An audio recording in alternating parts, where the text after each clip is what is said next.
फरवरी 2024 में sovereign gold bonds की last series आई थी। 10 महीने हो चुके हैं, आरबीआई ने अभी तक एक भी सीरीज इशू नहीं की है। ऐसा क्यों, जानेंगे इस वीडियो में। नमस्कार, मैं हूँ प्रिया, स्वागत है आपका इन्वेस्टिंग डन राइट में। अगर आपको ये वीडियो पसंद आए तो लाइक जरूर कीजिएगा, और अगर आप चैनल को सब्सक्राइब करते हैं तो हमारा मोटिवेशन ऐसी और वीडियोस बनाने के लिए बना रहेगा। हम इंडियंस का जो फेवरेट इन्वेस्टमेंट ऑप्शन है ना, वो गोल्ड है।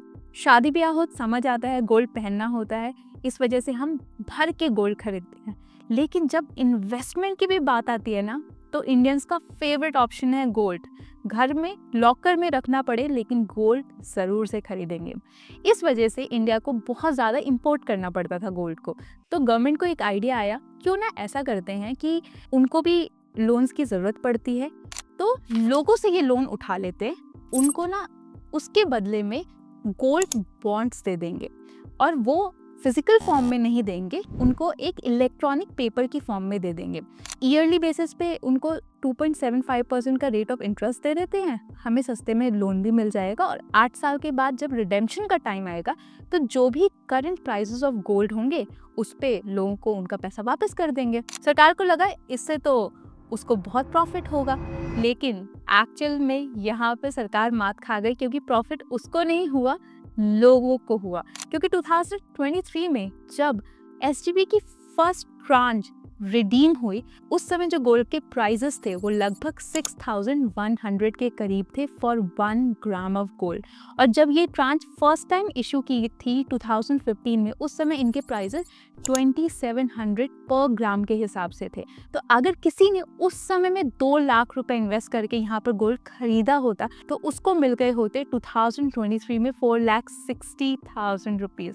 मतलब 128% के तो एब्सोल्यूट रिटर्न मिल रहे हैं। और सबसे मजे की बात बना, पूरा का पूरा टैक्स फ्री। सरकार को तब रियलाइज हुआ कि ये इसने क्या किया। एक्चुअली में सरकार को ये बहुत ही महंगा साबित हुआ, जिस वजह से सरकार अभी डर रही है नए गोल्ड की सीरीज इशू करने में। एसजीबीज़ का फायदा ये है कि आप उनको सेकेंडरी मार्केट से भी खरीद सकते हैं। पहले आप सस्ते में खरीद सकते थे स्टॉक मार्केट से जाकर, क्योंकि सरकार ने नई सीरीज अभी इशू नहीं की है। इस वजह से अगर आप सेकेंडरी मार्केट से एसजीबीज़ खरीदने के लिए जाते हैं, आपको बहुत महंगा पड़ेगा।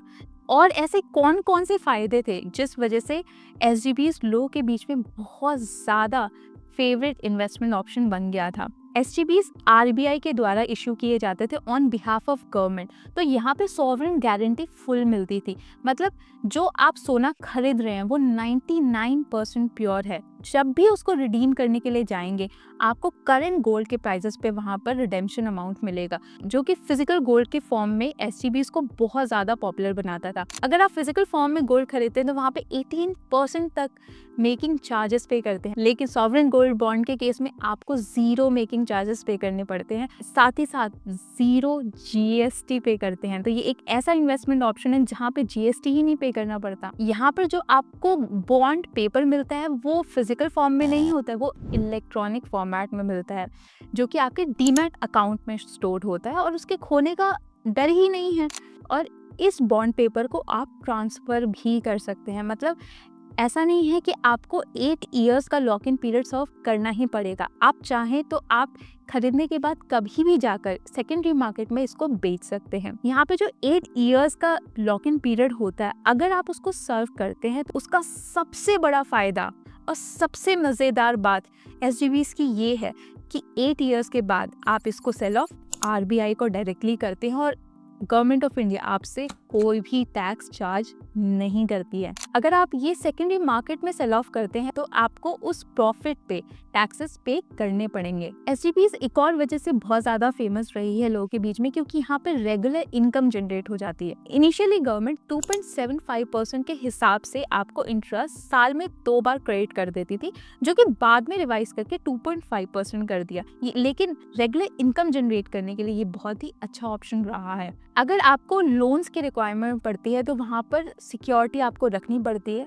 अगर आपने एसजीबीज़ में इन्वेस्ट किया है तो आप इसको as a security, which means as a collateral भी यूज कर सकते हैं लोन्स अप्लाई करने के लिए। एसजीपीज ने अभी तक 10 to 11% तक के रिटर्न्स दिए हैं, जो कि बहुत ही अच्छे हैं। टैक्सेशन की बात कर ले तो 8 ईयर्स के बाद अगर आप आरबीआई को डायरेक्टली सेल करते हैं तो वहां पे आपको कोई टैक्सेस पे नहीं करने पड़ते। लेकिन अगर आप सेकेंडरी मार्केट में जाकर सेल करते हैं तो वहां पे लॉन्ग टर्म और short term capital gain taxes pay करने पड़ते हैं। 1 साल से पहले ही जाकर सेकेंडरी मार्केट में इसको सेल कर देते हैं तो उस केस में short term capital gain taxes pay करने पड़ते हैं, जो कि होता है 20% ऑन गेन अमाउंट।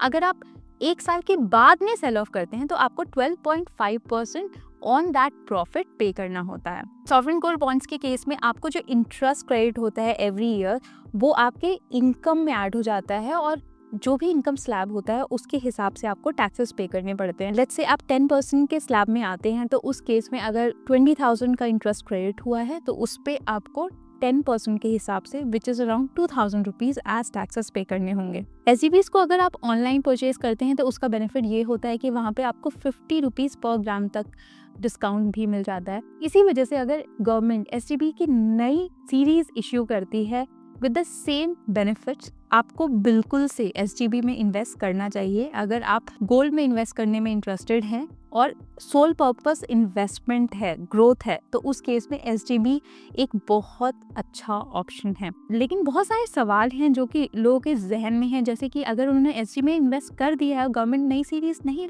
आ रही है तो ऐसा तो नहीं होगा कि उन्होंने जो इन्वेस्टमेंट कर रखा है उस पर उनको पैसे वापस नहीं मिलेंगे। जी नहीं, बिल्कुल भी ऐसा नहीं है। आरबीआई गवर्नमेंट ऑफ इंडिया के बिहाफ पे इशू कर रहा है तो सोवरेन गारंटी है यहाँ पर।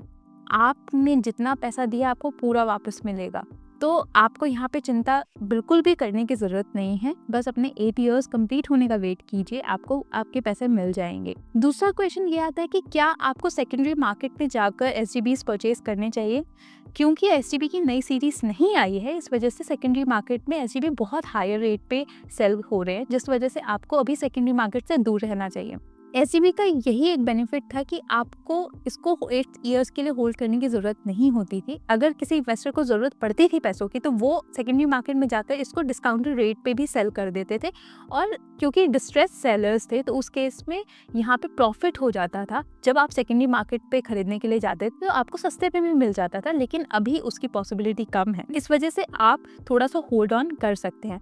लेकिन व्हाट इफ अगर एसजीबी नहीं आते हैं तो उसके अलावा भी क्या अच्छे इन्वेस्टमेंट ऑप्शंस हैं गोल्ड में जो कि आप परचेज कर सकते हैं? देखिए, गोल्ड में और भी इन्वेस्टमेंट ऑप्शन है। फिजिकल गोल्ड के बारे में हम सबको पता है, हम उसकी बात नहीं कर रहे हैं यहाँ पर, हम इन्वेस्टमेंट के पर्पस से बात कर रहे हैं। तो उस केस में आ जाते हैं gold ETF, gold mutual funds और डिजिटल गोल्ड। अगर डिजिटल गोल्ड आप इन्वेस्टमेंट के ऑप्शन के रूप में खरीदना चाहते हैं तो वहाँ पर मेकिंग चार्जेस, स्टोरेज चार्जेस तो आपको नहीं पे करने पड़ते हैं। लेकिन जब आप खरीदने के लिए जाते हैं, बाय करने के लिए जाते हैं, तो वहाँ पर आपको कुछ चार्जेस पे करने पड़ते हैं जो कि तकरीबन 3% के होते हैं। इसके अलावा जब सेल करने भी जाते हैं तो भी वहाँ पे आपको कुछ चार्जेस पे करने होते हैं जो कि 3% के होते हैं। साथ ही साथ आपको यहाँ पे जीएसटी भी पे करना होता है जो कि 3% का होता है। तो तकरीबन इसका जो कॉस्ट आ जाता है वो 8 to 9-10% तक आ जाता है। ईटीएफ्स की बात कर ले तो यहाँ पर एक बेनिफिट आपको ये मिल जाता है कि यहाँ पर केवल आपको एक्सपेंस रेशियो पे करना होता है जो कि होता है 0.5 से 1% तक का। ईटीएफ्स के केस में जो एक्सपेंस रेशियो होती है उस पर एक लिमिट होती है जो कि अप्रॉक्सीमेटली 1% से ऊपर नहीं जाती है। यही एक अच्छा ऑप्शन है। इसके अलावा जो यहाँ पे एनुअल डीमैट चार्जेस, क्योंकि आप ये काइंड ऑफ शेयर मार्केट से परचेज करते हैं गोल्ड ईटीएफ, तो वहाँ पर आपको डीमैट चार्जेस पे करने होते हैं 200-300 के हिसाब से। इसके अलावा एडिशनल चार्जेस यहाँ पर नहीं होते हैं। इस वजह से अगर आप गोल्ड को एज अ इन्वेस्टमेंट कंसीडर करना चाहते हैं तो गोल्ड ईटीएफ्स एक अच्छा ऑप्शन हो सकता है। गोल्ड ईटीएफ्स के केस में भी आपको खुद से चूज करना चाहता है कि कौन से ब्रांड का ईटीएफ खरीदे। अगर आप इतने ज्यादा कॉन्फिडेंट नहीं हैं गोल्ड ईटीएफ्स चूज करने में तो उस केस में आप गोल्ड म्यूचुअल फंड्स का रुख कर सकते हैं। गोल्ड म्यूचुअल फंड्स ईटीएफ्स के कंपैरिजन में slightly higher expense ratio charge करते हैं, क्योंकि यहाँ पर एक्सपर्ट्स बैठे होते हैं जो कि होते हैं म्यूचुअल फंड मैनेजर्स, जो कि डिसाइड करते हैं आपके बिहाफ पे कहाँ पर इन्वेस्ट करना चाहिए। तो यहाँ पर रिस्क स्लाइटली कम हो जाता है, एक्सपेंस रेशियो स्लाइटली हायर हो जाता है, लेकिन लॉन्ग रन में ये भी काफ़ी प्रॉफिटेबल हो सकता है।